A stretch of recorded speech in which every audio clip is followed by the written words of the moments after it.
And Harry does not deserve to sit in a position of soft power, of being in the royal family, of working as a full-time royal, considering everything that he has done to that family. He needs to really, really swallow that dang pill. And I know it's a hard one for him to swallow, but this anger, this, I'm so put upon, all that would go away if he would just take a drink from the cool, babbling brook of humility and say, you know what, that ship is sailed. I stomped on that. I gave that away. I really, really just did everyone dirty, really.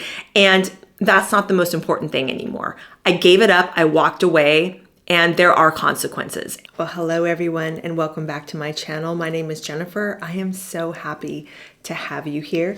And yes, I'm still Jennifer. I know there's a change. There's been a hair change. We'll get into that in just a little bit. But firstly, I just wanted to thank you so very much for giving me much, much needed grace. As you know or may not know, my family relocated to Germany in July, and it's been quite an adjustment. And this last month in particular has been very difficult. I'm going to go a little bit more into that if you are interested toward the end of the video. I put a community post up on my YouTube channel, I don't know, about 2 weeks ago now, explaining where I was, that I hadn't abandoned you guys, but that I definitely just needed some time to just get adjusted, get my family adjusted. And you were so kind. The messages that you guys were leaving me, the comments you guys were leaving me, I even got emails. I seriously want to cry because you have no idea how much it means, especially when you are in a circumstance where everything has changed and your children are going through things. And if you're a mom, you know that everything they go through, you go through. And it's hard. And I was nervous about even turning on the camera today because it's been about 4 weeks since I've made a video, and it's almost akin to stage fright. You turn on the camera and you're just so yeah, I'm a little bit of a mess right now.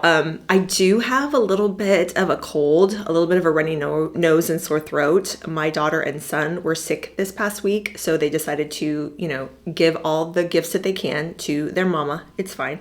But if I sound a little scratchy, or if I'm, sniffing a bit, you'll know why. But thank you guys so much. You guys, I read every single comment of well wishes and support.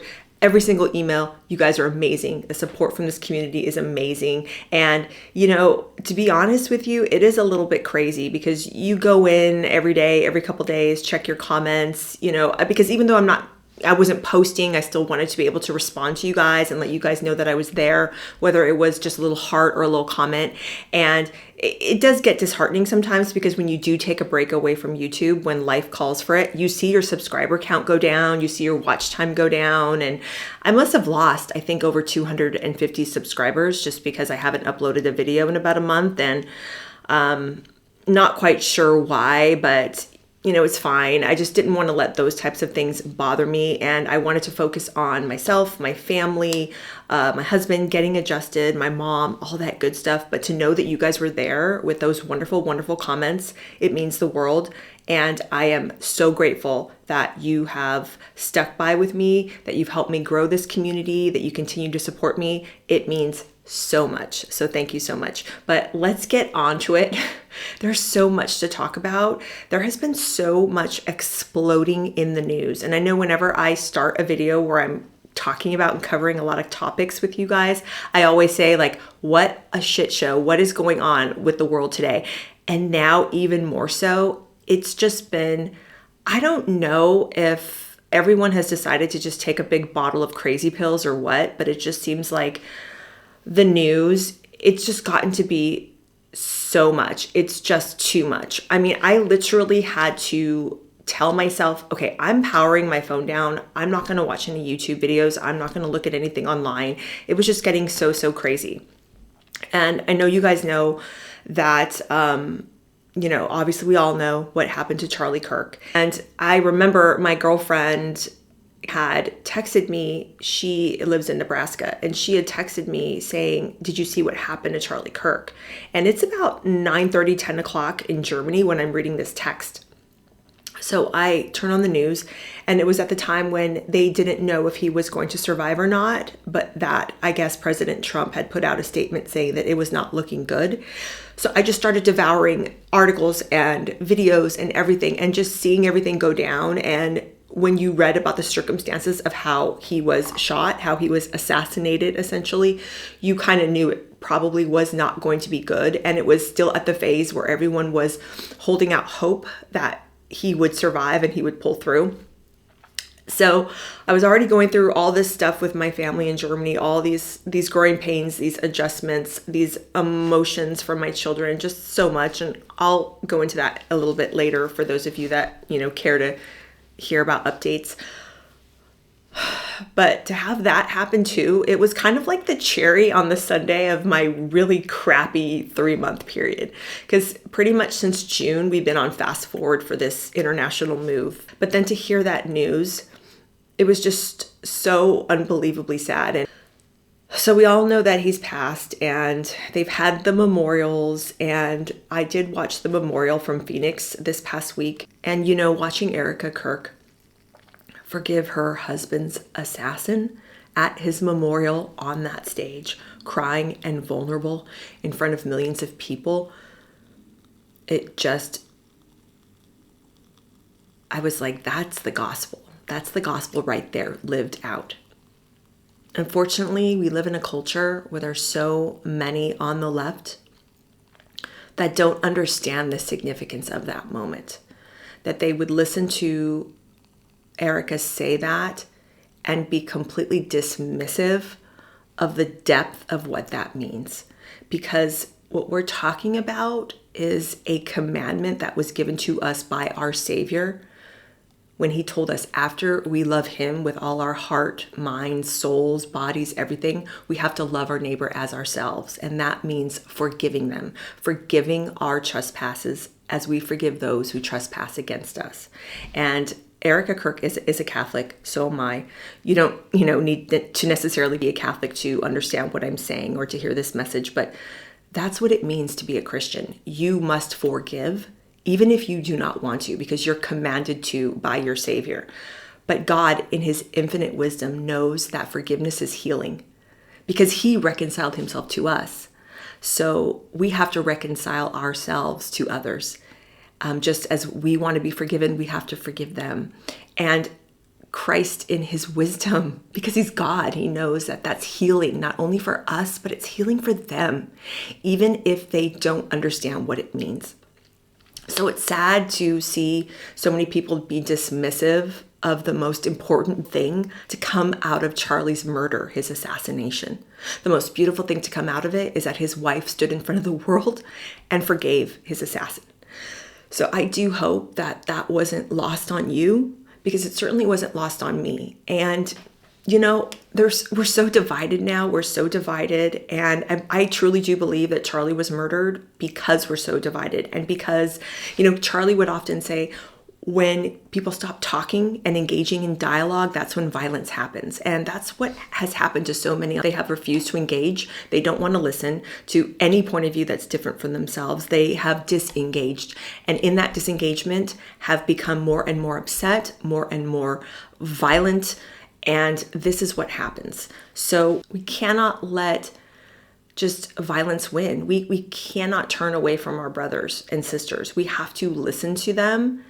And even if we don't agree, we have to try to come to some type of meeting in the minds to have a peaceful coexistence. Because I don't really think that as a Christian, just living your everyday life, if you believe the way that I do, if you believe the way that Charlie did. And I personally believe that he was very respectful of others' opinions, but he spoke his truth in his Savior. He spoke the gospel, and he spoke what I believe to be truth, what I know to be truth as a Catholic Christian.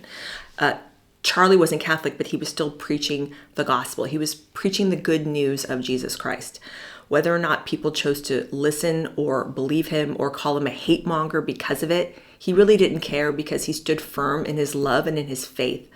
So do I think as a Christian moving about in the world, are you going to change everybody's mind Absolutely not. And oftentimes just simple conversations can erupt into just violent confrontations where people are screaming and yelling and all that kind of stuff. And that kind of stuff happened when Charlie would go on campuses. But point being, are you going to change someone's minds by your words? Often not. We can do our best in explaining our positions, explaining why we believe what we believe, and taking time and patience to listen to why others think and believe the way they believe. But ultimately, sometimes that's not even enough to change hearts and minds. And no one knew that better than Christ himself. And he told his apostles that. He said, you can go and you could preach the news and you could do everything you can.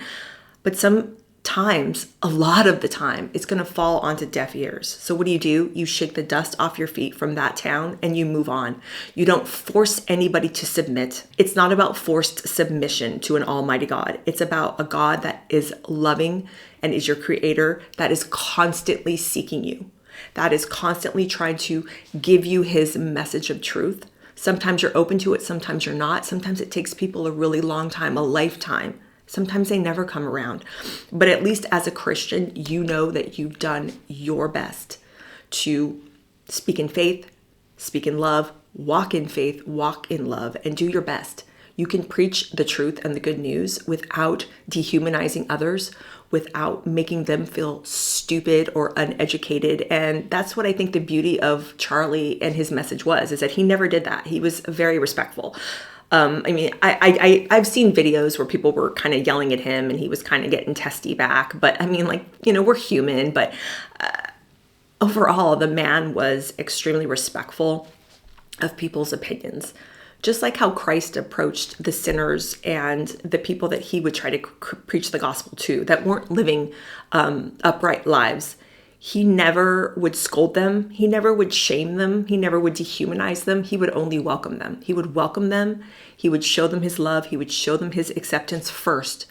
And then he would start talking and preaching and tell his stories, tell his parables, tell the truth of who he is and why he came. And whether or not a person chose to believe it was up to them. So it's sad everything had to happen the way that it did. But as a Christian, I do firmly believe that there is nothing that happens on this earth that is not for the ultimate glory of God. And to see his wife proclaim that she forgave her husband's assassin is the beauty of the gospel. It is Christ working through her, touching all of us, sprinkling his love and the Holy Spirit on all of us. So that is the beautiful thing that came out of it. This God that is ever faithful and ever forgiving. I don't know. I hope that I conveyed everything that I wanted to convey talking about what happened to Charlie. Again, I'm kind of a little nervous and shaken, and I'm sorry if my voice is scratchy, but I just had to tell you how I was feeling. And I know that I don't speak just for myself. I know that there's so many of you that were watching the events unfold the way that they did, and you share my sentiments. So that's why I think it's so particularly important now as Christians for us to really hold hands, whether like you're in person or just virtually, and just spread more love. And especially if we're online and we see people celebrating his murder or we see people spewing venom.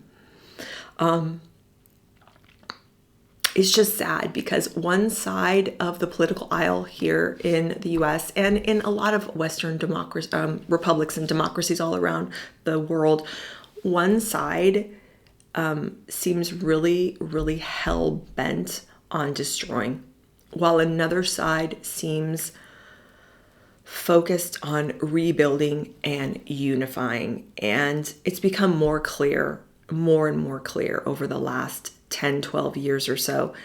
It just really seems like most conservative Christians look at anybody murdered or assassinated, no matter what their political affiliations are, their religions are. We look at it as a tragedy, where it seems like the other side looks to celebrate evil, which seems to be very, very disturbing to me. So when people tell you that you can't really do anything and that this world is so far gone, on one hand it is, because he's already told us that he's overcome the world. Christ already has overcome the world. So that's done.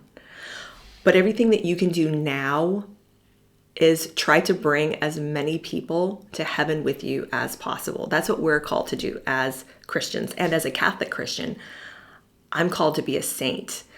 So many of us want to be saints. And who are the saints? They are people that have walked the walk. They're in heaven. They are doing, or they did everything that God wanted them to do. They said yes to God over and over and over, and they're in heaven now.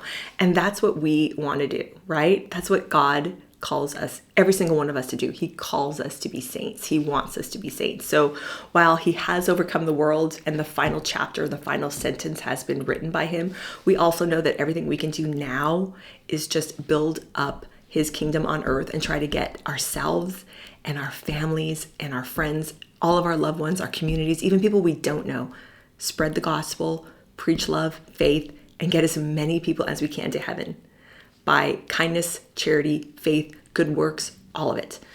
One of my favorite quotes is allegedly attributed to St. Francis, where he says, "Preach the gospel, and if necessary, use words." So that's what we need to do in our daily life. So yeah, that was a little bit longer than I wanted to go, but it's just been so in the collective consciousness for the past couple of weeks. And that was just everything that I was personally going through and, thinking about and ruminating over, considering Charlie and his legacy and his horrible death. But what beauty and what goodness and what truth can come out of something horrible like that. And so, yeah, I just hope and pray that Charlie is at home with his Savior in heaven, looking down on all of us, praying for us, cheering us on, trying to help us along to get into heaven as well. And that is just the beauty of this situation, is that Christ is still King and truth is truth, and we will get through this. Okay, guys, so moving on, let's talk about the next thing that I wanted to talk about regarding blonde or blondish hair. And I'm sure you've noticed my hair is considerably lighter than the last time I turned on the camera. This past week, I went and got my hair lightened. Now, I have had my hair lightened before. Back in 2023, and I'll insert a picture somewhere here, I was pretty blonde. I was the blondest that I had ever been in my adult life, and I really did enjoy it. But as we know, blonde is kind of, it's, especially if you have darker hair naturally, which is what I have, it's a little bit more difficult to maintain, and it can be more damaging to the hair depending on how dark your hair is. But I've noticed since hitting 50, the big 50 last year, that more and more grays were popping up.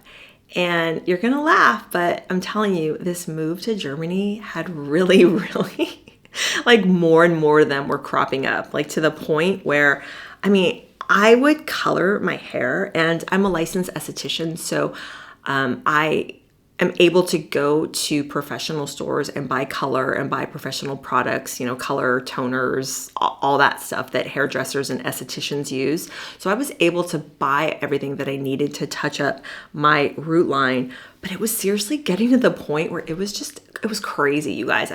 Literally 7 days after coloring my hair, I would start seeing all these little baby grays popping up more and more and more, right? So it's frustrating.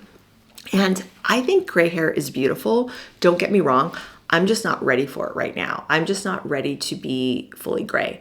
And I would say that I'm probably 40%, maybe even pushing 50% gray now. And just in the past year, and even the last 3 months, it's been crazy how fast and furious those babies were coming in. And I think a lot of it also had to do with the stress of the international move. But anyway, I didn't have all of my touch-up products. They're in that C shipment because they're considered a hazardous type material that you can't ship through air, which is kind of weird anyway, because like Amazon's through air a lot of times and you could buy that stuff, but whatever. So I didn't have any of my stuff, and the grays were just more and more and more and more crazy. I was doing research on YouTube about like, how do you blend gray without having to do all these like crazy touch-ups all the time? as a person with naturally dark hair who highlights it, but is also dealing with gray, right? So I'm online, I'm on YouTube, and I found this man, this hairdresser who is, I believe, in Dubai. And I'm going to link his channel in the description. His name is Rami Jabali. I'm so sorry if I mispronounced that, but long story short, this guy's a genius. This guy is a freaking genius. And all he does is he works, well, not all he does, but I'd say the majority of the videos that I watched is that he deals with women like me that are in this exact predicament. You know, they're naturally brunette, they're naturally dark, they're dealing with grays, but yet they also highlight their hair. And the problem with highlighting dark hair is that it can pull warm colors. It can pull orangey tones. And I'm a little warmer than I'm going to be in the final like product, but I'll talk about that too. I'm even going to make a video about what I'm doing with my hair and you know, my hair journey and how I'm going to be taking care of it and all that. So if you're interested, watch out for that one. But anyway, so he's saying, look, if you're 50% gray or more, you need to shift the entire way that you think about coloring your hair. And if you had hair like me, watching my older videos, my dark hair that was highlighted, but you have grays, you need to listen up because this is amazing. This is amazing. And I had never thought about it this way. Think of your gray as it comes in, as your natural highlight. So now that you've got more and more grays coming in, you need to shift the way you think about your hair. So if you don't want to go gray, but you still want to kind of maintain a little bit of, you know, your color, so to speak, that's not silver or not gray, what you need to do is shift and lighten up your base color to the point that when those grays start coming out, they act as your natural highlight. So that is what I have done. My gal here in Germany that I met and, you know, researched and came to her, she's fantastic because what she's done is she has lightened up my base, and she was very strategic in the way that she did it because most of the lightening I had before was in the front, whereas my back pieces were actually very dark. So she's starting to light everywhere, but she was really strategic in the way that she place the bleach and the foils so as not to burn and make my hair just overly. Whenever you try to darken brunette hair, 9 times out of 10, it'll pull red, it'll pull warmth. So she was very strategic in the way that, you know, she kind of started from the back and then she took that out and then she started the mid and then the top. So the eventual goal, the eventual plan is to go ahead and shift the entire base and have my grays that do pop up act as my natural highlight, and they'll be blended. It'll be blended. It'll look so much better. There won't be that line of demarcation. And, you know, before when I was blonder, like in those pictures I showed you, you know, 3, 4, 5 years ago when I was blonder, I didn't have as many grays. So when my natural hair would start growing in, I would have that dark line and then that, you know, highlighted brighter area. So I would have to go back and do that. But it was more of that, I guess you could call it balayage. I can never say that word right. Balayage look. But when you start getting grays, you're dealing with a whole nother animal because not only are you dealing with the dark coming in, but you're dealing with the gray with the dark and then the lighter highlighted. So it just turns into a mess. So you can fix all of this by basically just shifting your color lighter all over and then highlighting on top of that if you want to, and using your silvery grays as highlights. So that is the whole journey that I'm undergoing. And it was really, really funny because I started getting into those videos from Rami's salon. And you guys, these videos on his channel, they're so stinking addictive because you see a woman sit down in his chair and she's basically unloading years and years of hair drama onto him, like everything that's wrong with their hair, everything they don't like. This man has the patience of Job. He is so just like, yeah, you know, he just listens and he nods and he, you know, speaks back to them, understanding. Yes, he does understand. I mean, there's a reason why they say that hairdressers and estheticians and all of us massage therapists in this field, we're like psychiatrists too, because we hear everything. I heard so many crazy personal stories from clients when I was still working in spas and medi spas. It's insane. But anyway, so he just listens, and then he offers up his advice and he tells them what he's going to do. And so many of the women that are sitting in his chair now that, you know, are these videos on his channel, they've seen his past work. So they know his area of expertise. They know where he's leading them, like what road, and, you know, they're here for it. I'm telling you, if I could just go to Dubai, pop over to Dubai and see this man, I would. He's amazing. So I'm going to link his channel below. Get ready to binge watch, you guys. Get ready to binge watch, especially if you're like me. You know, I'm 51, but if you're in your 40s, late 30s, 40s, 50s, you're dealing with gray. You're not necessarily ready to go gray, but you're not knowing what to do with your hair, especially if you're dark like me, like how I was naturally. You're gonna love his videos. Just start watching them. They're amazing. But yeah, so just shifting the focus. So as of right now, my hairdresser told me that this is a little bit of a more warm tone than it is eventually going to be. I'm going to go back in about 6 weeks and get it toned because I prefer a little bit more of an ashier tone with my hair. You may not. You might like the more caramel, honey, warm tones. If so, like, you know, this might be totally wonderful and beautiful for you. I'm happy with it. I think it's beautiful, but I am going to get it toned. And then in December, I made an appointment, and what we're going to do is we're going to go ahead and reintroduce a little bit more lightening, and then she's going to shift some of the tones in there to make them a bit cooler. But she just didn't want to do too much on the first go around, because that's when you really risk damage to the hair shaft, because that's what color is. And especially bleach, when you go into lighten and highlight the hair, it goes in, it kind of rips up the cuticle, expands the hair so that the color can be deposited in. So your hair loses moisture, and if you overdo it, your hair can become brittle and break off. So in the video that I'm going to do about how I am kind of adjusting my hair routine and what I'm doing to preserve the integrity of my hair now that I'm lighter, I'm going to show you guys some products. But I have them here just to show you. This product I've been using pretty much since I arrived in Germany, even in anticipation of lightening my hair. And this is the Kerastase elixir oil. It is fantastic, you guys. It is so lightweight. You don't need to overuse this stuff. I'm talking like tiny bit. Like, let me show you. Tiny bit. But I use this sometimes up to twice a day. And it's really good. You can use it on damp hair, dry hair, before you blow dry, before you style, before you use hot tools. But this oil is amazing, you guys. It smells. It supposedly is a fragrance that Kerastase developed with a French perfumery, because Kerastase is owned by L'Oreal, a French company. But look at that shine, you guys. Look at that. And I go typically 3 to 4 days in between washes, and I do that minimum once a day with just a tiny little bit of oil, and my hair is not greasy. It's very glossy. It's just really beautiful. I do it from about mid length down. Don't apply oil to your roots or up around here if you don't want that heavy, kind of greasy, oily feel. So I'm going to go into more of my hair care for the blonde in a different video. So that's the other thing I wanted to talk to you about. You know, elephant in the room, like, is that Jennifer? Her hair is light. And anyway, I also wanted to tell you that while I was getting into Rami's videos on his channel on YouTube, that was when the news broke in late August, early September, that Catherine had colored her hair lighter. Do you remember that? And I could not understand the hate, the vitriol that Princess Catherine had to endure just because she lightened her hair. And as a cancer survivor myself, a stage 3B rectal cancer survivor, and we all know that the beautiful Princess Catherine is a cancer survivor as well. I have a video about my cancer journey and her cancer journey. I will link it in the description if you haven't watched that. Check that out. It's one of my favorite videos that I've ever done on my channel. I am very proud of that video.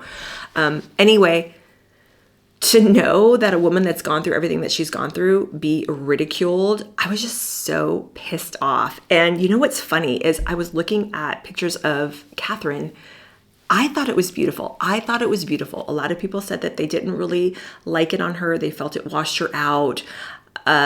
Some people said it was beautiful, but the majority of people were kind, but they were saying, yes, it's beautiful. She's always beautiful, but we prefer her darker. I think it might just take a bit of getting used to, but those people that were like spewing the hate, that is what got me upset. That's what I could not figure out for the life of me. And I was also thinking, You know what? Catherine is what, 43? Some women start to go more fully gray, like up to 40, 50, 60% gray in their early to mid 40s. Catherine's in her early to mid 40s. She might be experiencing grays. She might be experiencing hair loss. She might be experiencing lots of different things due to cancer treatments. My hair did not fully recover its texture and all of that, I would say, until it had to have been a good 3 years for my hair to start acting normal. My hair texture completely changed while I was on radiation. And, I did 2 rounds of chemotherapy. My hair took a real beating during my cancer treatments, and I started getting more grays during the cancer treatment. I didn't get to about 50% gray, I would say, till about these last 4 or 5 months. But even back then, I remember when I was 43 going through my cancer treatment, I was seeing more grays pop up that I had never seen before in my life. At that point, I was maybe about 10, 15% gray. But it was a lot easier to cover them up back then. But point being, your hair changes. Everything changes. Texture changes, color changes. Your hair is more brittle. Depends also on what type of cancer treatment you're enduring. For the rectal cancer, I was on a treatment protocol called FOLFOX. So what I had to do is I had to take 2 rounds of chemotherapy. The first was through pills. So it was easy because you had to take pills. Well, not easy, but easier, I guess I could say, because you were taking pills. Then I had to do pelvic radiation therapy. And those 2 things, the pill form of chemotherapy and the pelvic radiation therapy, was before my cancer removal surgery that I had in August of 2017.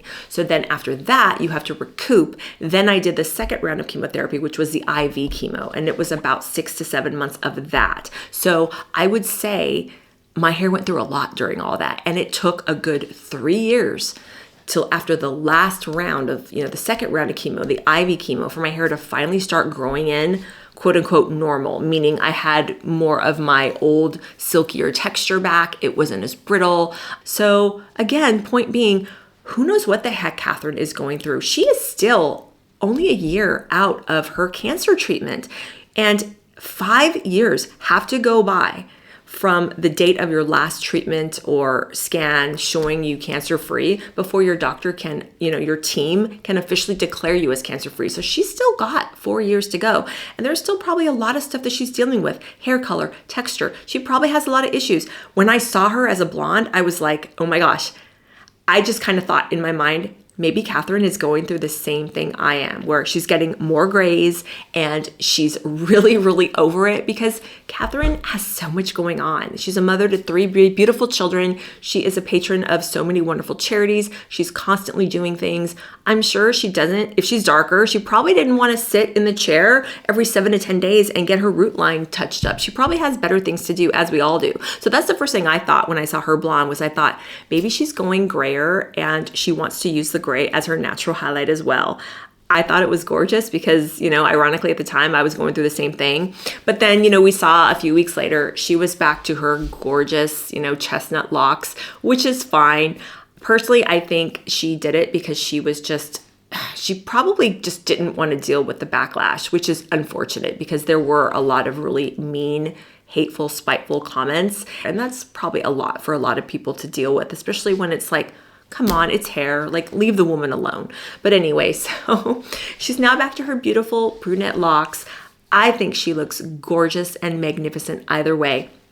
But that was what was going on with the hair and me, reading and looking at all these pictures and videos of Catherine with her new gorgeous blonde hair, which I thought was gorgeous. Her hair looked so voluminous and just she looked like a freaking hair model.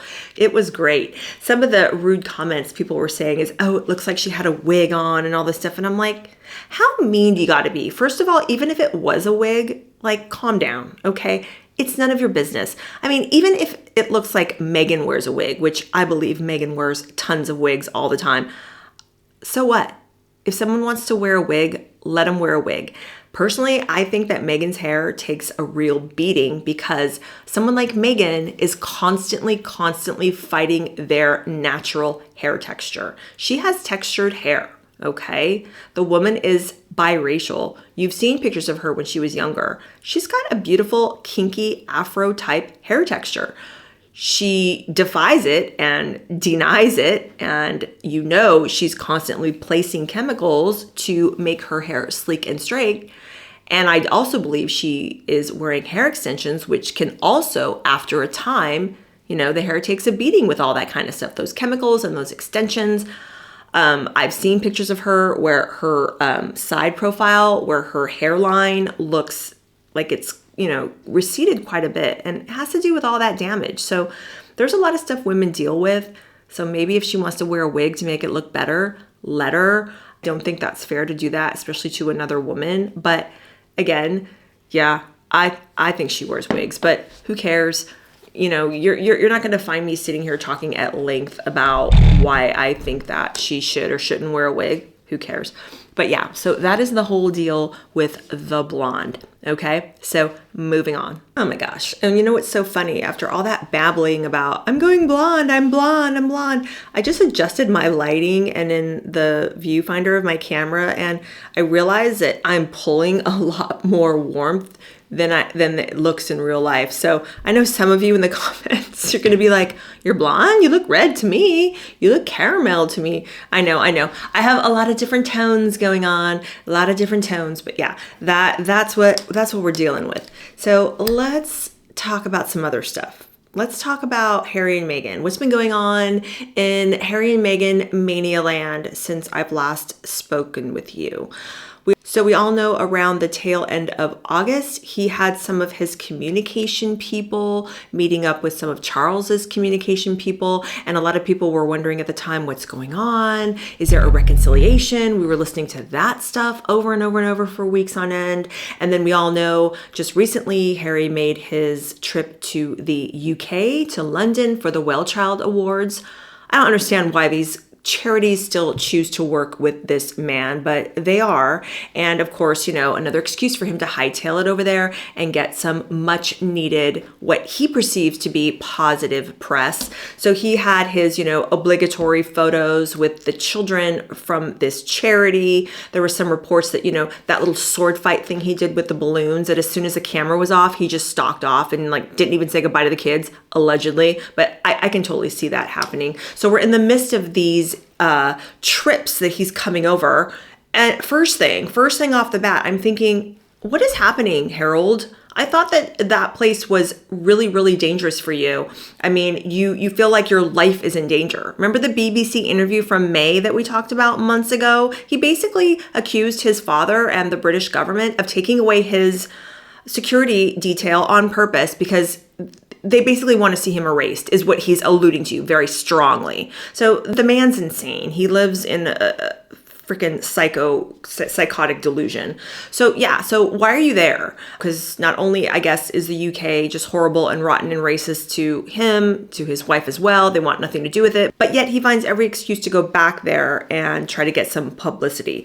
And so the whole time he's working with this charity, we're being fed all these articles about, you know, he's very happy to be back. He's making it very apparent and making it very, very known that he wants to come back in some capacity and work more and more royal events and charities and things like that, because I think that's what he wants. We all know he's getting sick of life over in California and he wants to reinsert himself back into the royal fold. So we were hearing stuff like that for a few weeks and we're like, what's going on there? And then now in the last couple of days, the articles have been coming out fast and furious from apparently the king himself saying there is no half in and there is no half out, Harold. Like, you will not do this. I think it's overdue. And some people are kind of celebrating this and they're saying, you know, to the effect, well, it's good that Charles is saying that and there was no way he was going to be half in and half out anyway and blah, blah, blah. Hold on, guys. Sorry, my throat. And I'm thinking to myself, that's actually infuriating to hear. Why does Charles even have to say that to him? Because I guess apparently that's what he's probably pushing for. He wants to be half in and half out. But why would he even presume that that would be on the table? That is what's wrong with Harry. He's so maniacally egotistical that he still thinks that that half in, half out option is something on the table. When Her Majesty Queen Elizabeth II, may she rest, made that clear in no uncertain terms. Was that even allowed? Don't entertain that. That is not what is going to happen, period. You're either in the family working a full-time royal capacity or you are out. So this fool is still coming back thinking that this is on the table. And personally, I think what he's doing is he is preying upon Charles's weakened sympathies. The man is, as they say in Britain, aged. Okay, and he is suffering from and currently still right now as we speak battling ongoing cancer treatments. He looks very, very tired. He's looking considerably older since the diagnosis, and rightly so. He is a man in his late 70s undergoing cancer treatment. Cancer treatment takes a lot out of people, whether you're my age, Catherine's age, a child, but someone that's older, the effect is even tenfold. So he's got all of that to deal with. But I do think that Charles does not have the backbone that a Queen Elizabeth II or even a William, his son William, would have. And I don't say that to be mean, and I don't say that to be disparaging. But when you look at Charles's life and, all of ours, we've all made decisions in our past that can negatively affect our future. And I think with Charles, that becomes abundantly clear when you think about the infidelities in his marriage to Diana. Now, to be completely fair, there were infidelities on both their parts, but we're talking about Charles right now. He made a lot of decisions that prioritized his own emotional well-being over that of his wife and his children. And because of that, these effects have trickled down. And sometimes when children that are in the circumstances that they were in, when they have a parent like Charles making those decisions that don't benefit the family, that don't put family and children first, because he wasn't. He was making decisions that were prioritizing his own well-being, his emotions first. He, in a lot of ways, neglected his wife and neglected his children. And because of that, we're left with the two men that we have now. Some people go through those trials and walk those roads and become stronger and more resilient, and they come out the other side knowing, seeing, identifying everything that went wrong, and they say to themselves, I'm not going to conduct myself like that. And I believe that William has done exactly that. He looked at the just tumultuous and dysfunctional relationship that his parents had, and he said, I don't want that. I do not want that. And he met a woman that came from a stable family, a stable, loving family. And it's been documented, he spent a lot of time with Catherine's family before they were married. He took his time discerning who he wanted to marry and why, what he wanted, what he envisioned for his future and his idea of family for his future. Because he knew that he wanted a strong unit, because he knows, so to speak, what his destiny is. He knows he's going to be king. So he chose a very stable, loving woman in which to build a life around, because he saw what she came from. So Harry, yes, Harry's younger, but Harry chose a different path. Harry, rather than looking at what happened to his parents, trying to do better, trying to be stronger, and just work to build a better life for yourself and for your future family, he took the opposite route. He just saw the dysfunctional relationship, and then pretty much from the time he was very young on, played the victim, played the blame game. Everything was everyone else's fault. He was put upon. Everything was done to him. And apparently Harry has not participated in any part of his life. Things have just happened to him, and he's just dealing with everything. So now you have a man who at every opportune moment plays the victim, always whining, always crying. And that's what he's doing now, even to this day. And he's made a career in the last almost 6 years now of monetizing this victimhood, this victim status, this, I should say, perceived victim status. Because I've said this before, make no mistake about it. Harry and Meghan have thrown away their families, both of their respected families, thrown them away to the gutter over egos and perceived slights to their egos. Okay, that's my opinion. And I know that is an opinion shared by a lot of different people. So you see him come into London and you see him sticking his big old mug in the cameras and then immediately going to a news outlet like The Guardian, who's been historically anti-monarchy in their coverage. They're very disparaging the way they have covered the royal family in the past. So they are all too happy to jump in on Harry's bandwagon and help him bring forth his latest victim narrative. And the latest victim narrative is, of course, he's still talking out of both sides of his mouth. On one end, he loves his family and he wants reconciliation. But then on the other side of that coin, there is no accountability. There's no personal accountability. He will not ever admit any wrongdoing on his part. He's owed the apology. His wife is owed the apology. And, until he gets that, he feels that there's no meeting of the minds. There's no, it's just like, come off of it. This is why he can't be trusted. This is why he reportedly only had 55 minutes with the king. And it was even less than that, guys, because think about it. It was timed, I believe, 55 minutes from the time that his car entered into Clarence house and probably had to be, screened. He had to go through all the security things. He had to do all that stuff. By the time the king was summoned and they sat down, I bet you anything, it was probably 25 minutes-ish. Like, that's what we're talking here. And then gets back in his little armored car and drives away, right? So that's where we're at here. So if you think that you're going to get anywhere with your aged, cancer-ridden father by still propagating this victim narrative that you have, that you're desperately clinging to, or this idea that you can still be half in and half out and that is somehow owed to you, I think the only reason why any of this is being indulged is because, again, he is preying upon Charles's guilt, that Charles probably, and rightly so, because of all the mistakes that Charles made as a father. So that's kind of coming full circle to the point that I wanted to make to you guys is, Charles made his mistakes in his marriage and in the rearing of his two sons.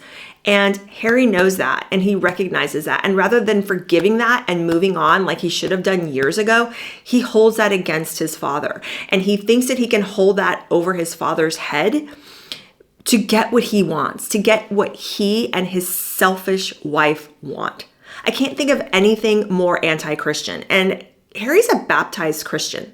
And if I recall correctly, he has his children also baptized Christians. So how is he raising his children to think that they need to proclaim victim status their entire life? They never need to take responsibility, that it's okay to hold people's past mistakes, and you can use those as your grievances over their heads over and over and over and over.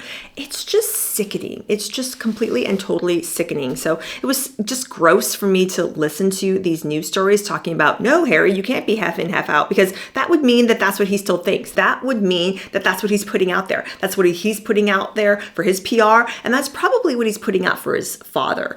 But I don't really think that Charles is doing himself any favors by continuing to entertain this. We've all said it. The titles need to be stripped and he needs to be taken out of the line of succession. And Buckingham Palace needs to make some type of statement saying that this is the king's son. He is 100% loved, of course, and the king wants nothing more than to reconcile and have a, close relationship with his son and with his grandchildren and with his, daughter-in-law. But that's where it should end. It should be a personal reconciliation, and none of us should fault him because, again, that's what Christ wants for Charles. That's what Christ wants for Harry, a personal reconciliation coming together. Jesus don't necessarily care whether Harry is half in or half out, and none of us want that either. He doesn't deserve it. He doesn't deserve it because that is not justice. Justice is others getting their due, what is justfully right to them. And Harry does not deserve to sit in a position of soft power, of being in the royal family, of working as a full-time royal, considering everything that he has done to that family. He needs to take a huge drink of humility. He needs to really, really swallow that dang pill. And I know it's a hard one for him to swallow, but I think so much of his mental gymnastics and this misery that he seems to be swimming in for the past 6 years, this anger, this, I'm so put upon, all that would go away if he would just take a drink from the cool, babbling brook of humility and say, you know what, that ship has sailed. I stomped on that. I gave that away. I really, really just did everyone dirty, really. And that's not the most important thing anymore. I gave it up. I walked away, and there are consequences. And maybe if I respectfully accept it, it'll send a message to others that there are consequences for your actions. But does that mean that Charles can't forgive him? Absolutely not. Does that mean that he can't eventually come back in a private capacity to join his family? Of course not. Of course he should be. Charles, I think, is very, very eager to forgive, but wants to do it privately. And that's why they're at such loggerheads, because Harry doesn't want it. He wants a public statement from Charles that not only is he forgiven, but he's 100% back in the fold. But you're not owed that, Harry, and you don't deserve it. And will William forgive? I think William has a lot of pain because he really, really did hurt William. And more than that, he hurt his wife and his children in a lot of the disgusting, disparaging stories that Harry and Meghan's camp allowed to come out.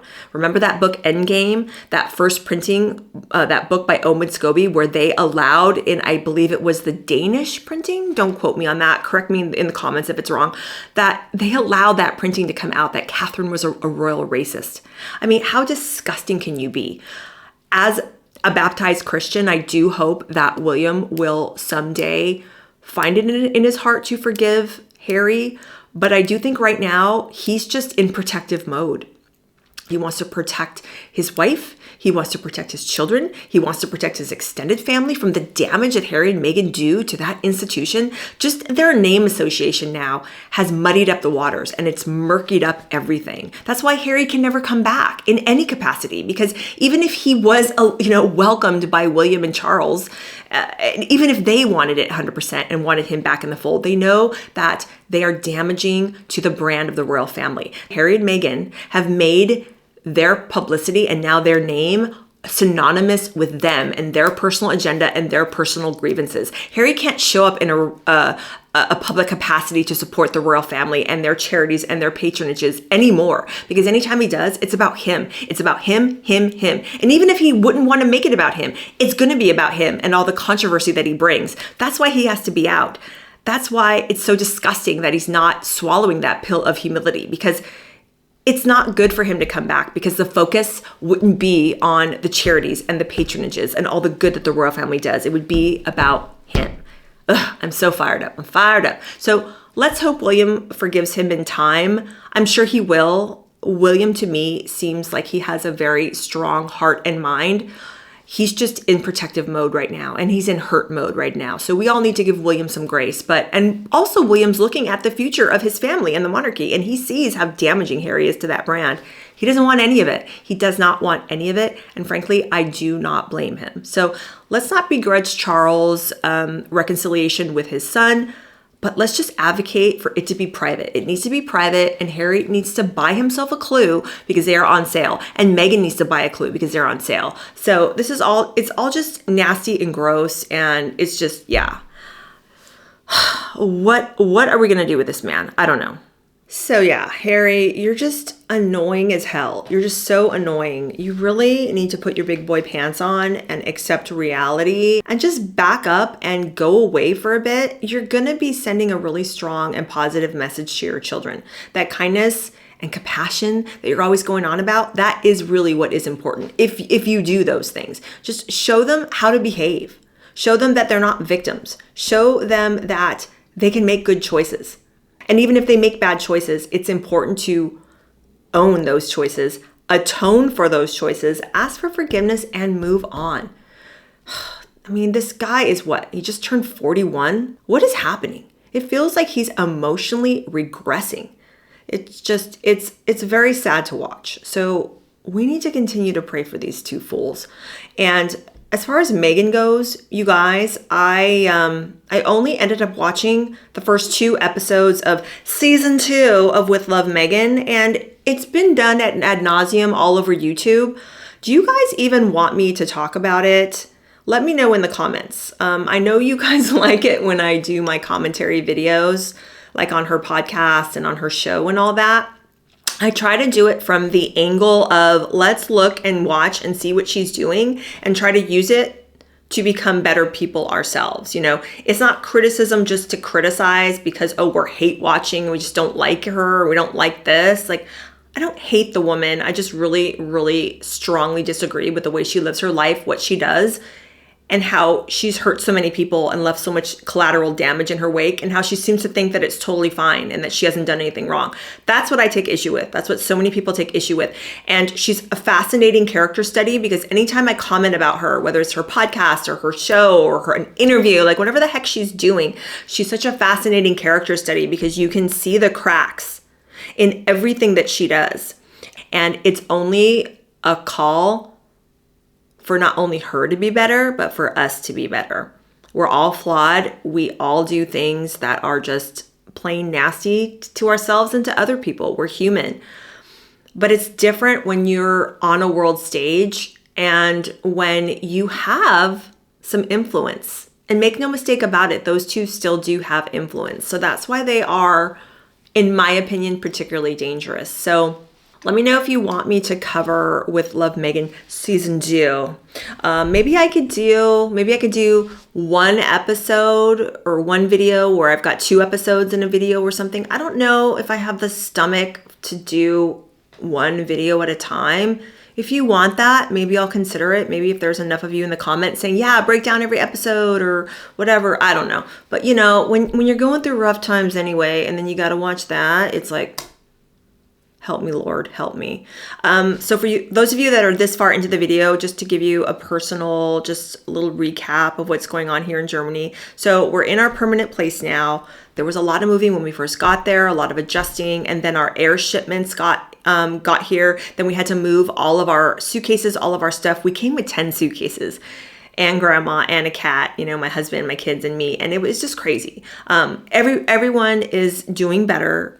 Grandma's fine, my husband's fine, kids are doing better, but it was just a lot. It was a lot of moving. It was a lot of working, moving parts. And my husband's working 8-10-hour days. So I'm kind of dealing with all of that in managing the household.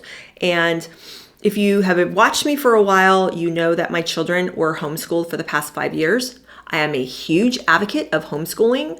I was following a just kind of classical type of education, a lot of really rich literary works.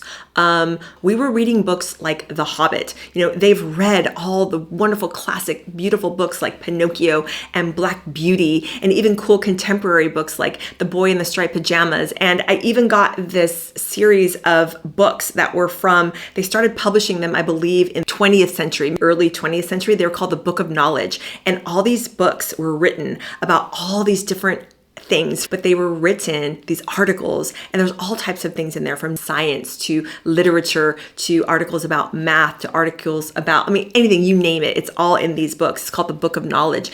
And they were written before everything got crazy woke and politically correct, and they're seeing the sides of everything. And they were written for, I would say, probably like a middle school to early high school age at that time. But I'm reading these books now and I'm thinking most adults probably couldn't even read these books. Like some of the science articles that I was assigning the kids, they were pretty hardcore. Like I was like, wow, like I need to read that paragraph again, So they come from a really rich reading background. And I also fostered a love of writing in them. I would have them write up to 3 pages a day. Sometimes I would tell them, write about this, this book you read, this thing you read in Book of Knowledge, write about anything you want to today, whatever, creative, just go for it. But they became, and they are such wonderful writers. They can creative write. They know how to form a paragraph. To them, writing is fun. It's not something that they, just are scared of. Like so many kids in the school systems, whether they're public or private, kids are scared of writing. They don't really know how to communicate their ideas on paper. They don't know about syntax. There's just so many things that people don't know how to acquire knowledge and then communicate that knowledge. So as you can see, I'm really, really big on homeschooling and I'm an advocate for it. I really believe it. But now that we're in Germany, it's illegal here. We can't do it here. So I had to enroll them in a school here. And it's been rough. It's been a really, really rough transition on both of them. And my son is a type 1 diabetic, and out of my line of sight. Oh, and speaking of, that is my son right now texting me from his school, telling me what, that he's aware of his numbers, because I watch his glucose numbers all day long. He's been a type 1 diabetic since he's been 3. So to have him out of my line of sight all day long was a really, really huge adjustment too. And he was getting a lot of urgent lows while at school. So there was all that going on. My daughter was having a particularly hard time. There's a lot of emotions. There's a lot of things going on. And it was all trickling down to mama. And I was just trying to push myself too hard to not only carry their burdens, but to carry mine. So, oh my gosh, I don't even remember where I'm going with all this, but point being, it's been difficult, but now we're in our permanent place. We have our air shipment. We have all the stuff we came over with. We're still awaiting our sea shipment so we can make the house more a home, maybe start hanging up some pictures, maybe start doing some things around here to make it seem less stark and less, beige walls and all that kind of stuff. But the place itself is very, very nice. I have been enjoying going out in the city and just seeing things, learning public transportation system, learning the buses, learning the trains, learning everything. It's a bit jarring, especially when, as an American, you walk out to your garage, you get in your car, boom, you go wherever you want to go. Well, that doesn't exist anymore. And we have a car here now. However, I don't really want to drive it in the city. We brought our bigger car here. I told my husband, but he did it anyway. And it's a brand new one that he decided to buy right before we move overseas. And I was like, why are you doing this? This car is way too big. Like, we shouldn't, whatever. So, point being, I'll maybe drive out to the country or I'll do other things like when we're like road tripping and all that, but I am not driving that car in the city. It's too big. The traffic's crazy and there's nowhere to park that mamma jamma. It's just too big. So there is a lot going on, and just to know that you guys were there and you guys were cheering me on and offering support. And more than that, just telling me, you know what, it's okay to take a break. We will be here. We will be here. Because I think so many of us, I'm guilty of this too. You follow people on YouTube, you watch them, you get in with their personality, their videos, their styles. We all have our favorites that we watch, and we're used to practically a video every day, if not every few days, right? There are some channels out there that do weekly videos, and I'm thinking maybe I want to head towards that while our family is adjusting, because I think that 3 video schedule a week was what was really starting to push me over the edge in addition to everything I was going through. But we're so used to that immediate fresh thing. Like we refresh our home feed and it's all this constant new material. And some channels, some people, they have a team behind them. They have people to help them with their camera setup and their filming and their editing and their thumbnails and their all this. I don't. Sorry, my son's still texting me. He's telling me that yeah, he's so cute now. He's like, I'm watching my numbers, mama. I know where I am. Everything's good. Because sometimes if he dips really low, I can tell, oh, holy crap, he's going to have an urgent low in 10 minutes unless he does something. He needs to take a glucose tab, eat a piece of candy, something. Because, thank goodness he has never been hospitalized for his type 1 diabetes with DKA. He's never passed out or needed a glucagon shot or anything like that, because that's what happens when super low blood sugars. You can pass out and you need a glucagon shot to revive yourself, or you can be hospitalized if you have really, really high blood sugars for prolonged periods of time. Thank the Lord, he's never done that. And I think a lot of it has to do with how hypervigilant I am. But now I'm starting to teach him that you have to take responsibility for yourself. You're 12 years old now. You have to watch your numbers. You have to make good choices. So a lot of change going on, a lot of change. But you guys have been so fabulous. I feel like I've been talking your ear off. I'm so grateful to you. I just want to say really, really quickly, you guys, if you have not watched any of my Joan Crawford videos, I have a huge playlist with that. Or if you haven't watched any of my Errol Flynn videos, I would love to invite you to watch that playlist, to get into that. It's me reading a really cool book about Joan, and now me reading a really cool book about Errol Flynn. This guy was the original Hollywood heartthrob action hero. He had a crazy existence. He burned out and died at age 50. And at this part in the book, we're getting into his rape trial, the rape trial of 1943, when World War II was raging across the globe, and every paper in the Western world, including the US, that was on the front page every day. There were several times in early 1943 when his rape trial news bumped off the front page news of World War II. That's how crazy all this was. It's really fascinating. He is a character study of what not to do in your life, and it's a journey. So if you haven't watched those videos, you guys, please support me. And you want to maybe try some other things on my channel, start those Errol Flynn videos. I would think that if you at least give the first few a try, you're going to want to hear more and more and more. And that's what I hear about in the comments of those videos, people that are like, oh my gosh, yay, the next one's coming, the next one's coming. I don't know what it is. I don't know if the algorithm is just not pushing my Joan Crawford and Errol Flynn videos. I have looked at the impressions and the way that things have gone with those. I chose to promote the first two, and I did get quite a few views. I haven't promoted the last three because I just kind of want it to be organic and I want people to find it. But yeah, sometimes when you talk about only one thing and then you try to branch off, the algorithm doesn't really know what to do with you. So if you guys think that you might want to find out a cool story about Errol Flynn and everything that he went through in his life to die at age 50, and the first episode starts with a ghost story set in Errol's infamous Mulholland house in the Hollywood Hills that was part of his Mulholland farm. The scene is set there. So I'll link all that below. I have so much fun filming those videos. I have so much fun planning out those videos. So give them a try. But again, thank you guys so much for being here. I appreciate all of you, and I will talk to you very, very soon. Bye.